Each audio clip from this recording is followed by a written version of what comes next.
ایک بادشاہ نے اپنے بہنوئی کی سفارش پر ایک شخص کو وزیر موسمیات لگا دیا۔ ایک روز بادشاہ شکار پر جانے لگا تو اپنے وزیر سے موسم کی صورتحال پوچھی۔ وزیر نے کہا، آپ بے فکر ہو کر شکار کو جائیں، موسم بہت اچھا ہے اور اگلے کئی روز بارش کا کوئی امکان نہیں ہے۔ بادشاہ موسم کی صورتحال جان کر بہت خوش ہوا اور پورا مطمئن ہو کر قافلے کے ساتھ شکار پر روانہ ہو گیا۔ راستے میں بادشاہ کو ایک کمہار ملا۔ اس نے بادشاہ کو کہا، حضور، آپ کا اقبال بلند ہو، آپ ایسے موسم میں کہاں جا رہے ہیں؟ بادشاہ نے کہا، شکار پر جا رہا ہوں۔ اور موسم کو کیا ہے؟ موسم تو ٹھیک ہے۔ کمہار کہنے لگا، حضور، موسم کچھ ہی دیر بعد بہت خراب ہونے والا ہے، بارش ہونے والی ہے۔ بادشاہ کو کمہار کی اس بات پر بہت غصہ آیا۔ اس نے کہا، میرے وزیر موسمیات نے مجھے بتایا ہے کہ موسم ٹھیک ہے،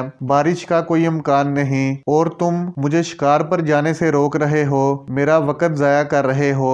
بادشاہ نے اپنے ملازم کو کہا، کمہار نے غلط بیانی کی ہے، اسے 2 جوتے مارے جائیں۔ بادشاہ کے حکم پر فوری عمل ہوا۔ کمہار کو جوتے مروانے کے بعد بادشاہ شکار کے لیے جنگل میں داخل ہو گیا۔ ابھی تھوڑی ہی دیر گزری تھی کہ بہت گہرے بادل چھا گئے۔ دیکھتے ہی دیکھتے بارش شروع ہو گئی اور ایسی بارش ہوئی کہ ہر طرف کیچڑ اور دلدل ہو گئی۔ ایسے میں شکار تو نہیں ہو سکتا تھا۔ بادشاہ اور اس کے قافلے نے نا امید ہو کر واپسی کا سفر شروع کیا اور محل میں آ گئے۔ بادشاہ نے محل میں پہنچتے ہی وزیر موسمیات کو برطرف کر دیا اور کمہار کو طلب کیا، اسے انعامات و کرامات سے نوازا اور وزیر موسمیات کے عہدے کی پیشکش کی۔ یہ دیکھ کر کمہار بہت حیران ہوا، بادشاہ کے سامنے ہاتھ جوڑ دیے اور کہنے لگا، حضور، میں تو جاہل اور ان پڑھ ہوں، میں اس وزارت کے قابل نہیں ہوں، میں تو بس محنت مزدوری کرتا ہوں۔ ہاں، البتہ